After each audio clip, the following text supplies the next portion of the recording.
నమస్తే అండి. ఈరోజు వచ్చేసి మా అంగుళం చూపిస్తాను రండి. అంగుళం అంటే ఇంటి ముందు ప్లేస్ ఉంటుంది కదా, దాన్ని మా సైడ్ అంగుళం అంటారండి. ఇక్కడ వచ్చేసి సాప బొంత ఆరేసాను కదా, అవి ప్రతిరోజు ఎండకి కాసేపు ఆరేస్తాము. ఎందుకంటే చిన్న పాప ఉంటుంది కాబట్టి అలా ప్రతిరోజు ఎండకి ఆరేసుకుంటే బాగుంటుంది అన్నట్టు అలా ఆరేస్తాను. వచ్చేసి నాకు మొక్కలంటే చాలా ఇష్టం అండి. ఫస్ట్లో ఇంటికి వచ్చిన కొత్తలో చాలా మొక్కలు వేశాను. తర్వాత కొంతమంది తిట్టారు, మీకు ఉండటానికే ఇల్లు గతి లేదు, ఆ చెట్లు ఈ చెట్లు వేస్తావు, నీకు అవసరమా అని అన్నారు.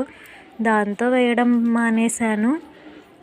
ఇక్కడ వచ్చేసి టమాటా చెట్టు అండి, ఎన్ని కాయలు కాసిందో చూడండి. అలాగే 2 పళ్ళు కూడా అయ్యాయి.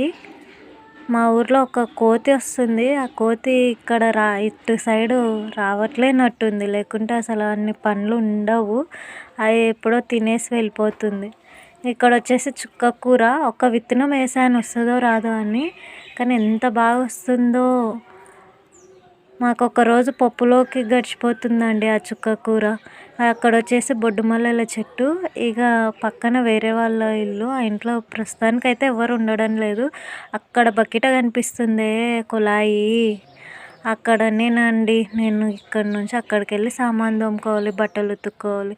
ఇక్కడ బకెటలు వచ్చేసి ఒక బకెటలో పేడ చల్లటానికి, ఇంకొక బకెటలో డస్ట్బిన్ అనమాట. ఇక్కడ వచ్చేసి మిగిలిన చెట్లు. ఓకేనండి, ఎలా ఉందో కామెంట్ చేయండి.